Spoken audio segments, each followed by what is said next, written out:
Assalamualaikum warahmatullahi wabarakatuh, Sobat Rini Channel Education. Semoga semakin hari semakin bersemangat untuk beredukasi.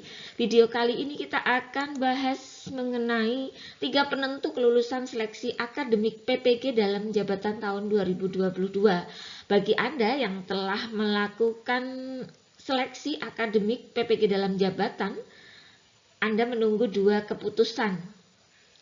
Apakah Anda akan lolos dan bisa lanjut ke tahap selanjutnya, yaitu lapor diri, atau tidak lulus dan nanti bisa mendaftar di tahap selanjutnya.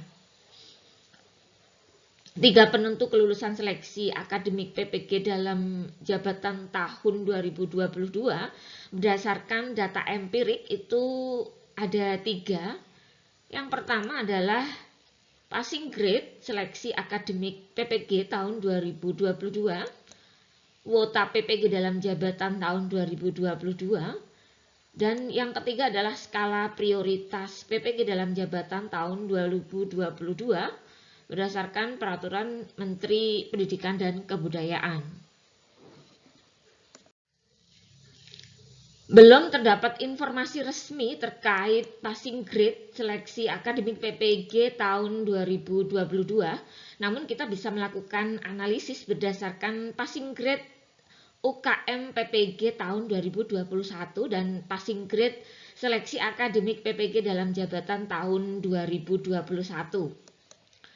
Nah, untuk passing grade UKM PPG tahun 2021 itu mencakup 2 hal. Yang pertama, UKIN dengan nilai minimal 70 dan nilai UP dengan nilai minimal 70. Artinya, tidak akan lulus jika peserta seleksi akademik PPG mendapatkan nilai di bawah 70. Nah, namun jangan khawatir Bapak dan Ibu, untuk pretest PPG agak sedikit berbeda patokannya dengan passing grade seleksi akademik PPG tahun 2022. Ini biasanya passing grade untuk pretest itu lebih kecil dibandingkan dengan passing grade untuk post-test. Passing grade seleksi akademik PPG dalam jabatan tahun 2021 sebagai gambaran itu diikuti oleh 206.700 guru dan hasil seleksi akademiknya diterima hanya 29.518.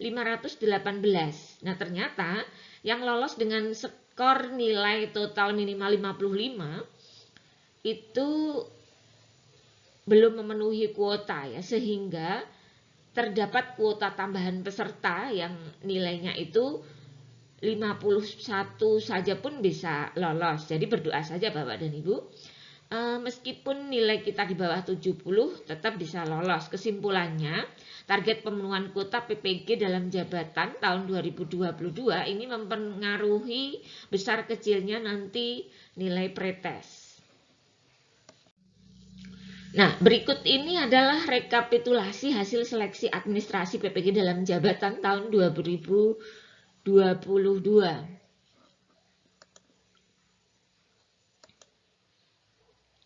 Untuk TMT sampai dengan 31 Desember 2015, ini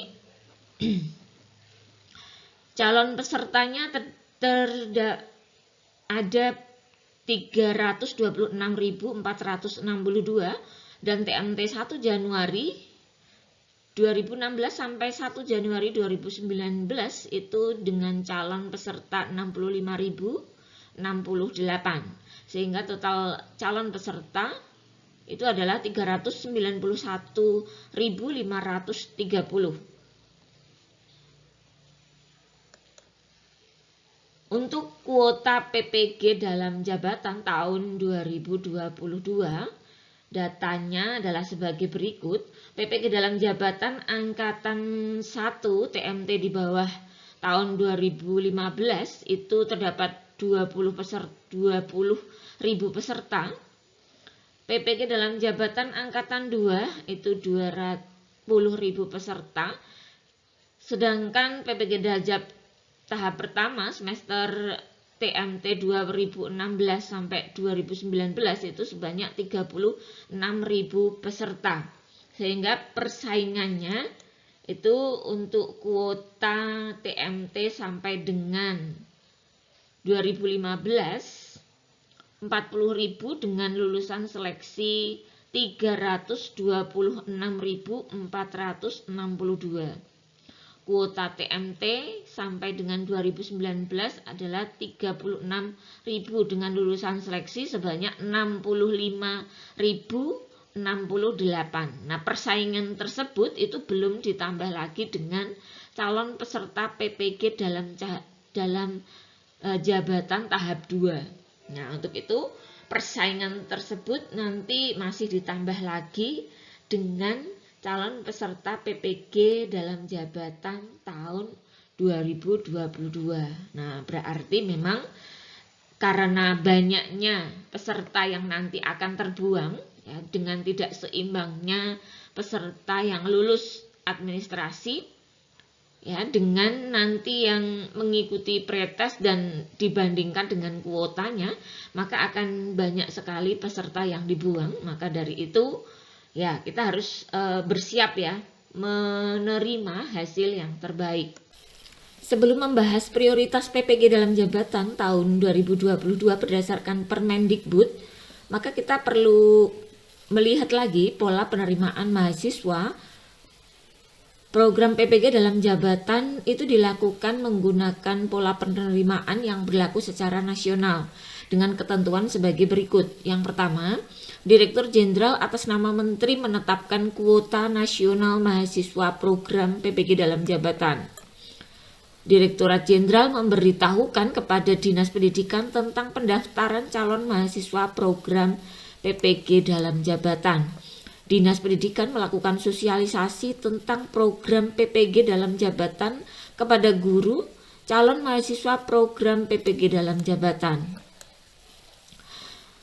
Guru calon mahasiswa program PPG dalam jabatan melakukan pendaftaran melalui aplikasi SIM PKB dengan melengkapi dokumen administrasi yang dipersyaratkan. Direktorat Jenderal melalui Lembaga Penjaminan Mutu Pendidikan atau LPMP melakukan verifikasi dan validasi guru dalam jabatan yang memenuhi persyaratan melalui aplikasi SIM PKB. Selanjutnya menentukan guru dalam jabatan yang bersangkutan yang memenuhi persyaratan atau tidak memenuhi persyaratan.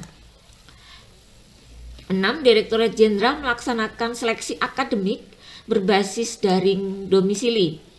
Direktur yang memiliki urusan di bidang pendidikan profesi guru atas nama Menteri menetapkan calon mahasiswa program PPG dalam jabatan berdasarkan hasil seleksi administrasi dan akademik. 8. Dalam hal calon mahasiswa program PPG dalam jabatan yang lulus seleksi administrasi dan akademik melebihi kuota yang ditetapkan, direktur yang memiliki urusan di bidang pendidikan profesi guru berwenang untuk menentukan prioritas calon mahasiswa program PPG dalam jabatan. Nah, dalam hal ini berarti panitia seleksi memiliki wewenang untuk menentukan prioritas berdasarkan kriterianya panitia ini ya. Bisa prioritasnya itu didasarkan pada masa kerja, usia, urutan tahun, lulus seleksi administrasi, geografis, dan perolehan nilai. Kesimpulannya adalah penentuan prioritas peserta PPG dalam jabatan tahun 2022 mutlak adalah wewenang dari Panitia Nasional Seleksi PPG ya. Kita tunggu saja.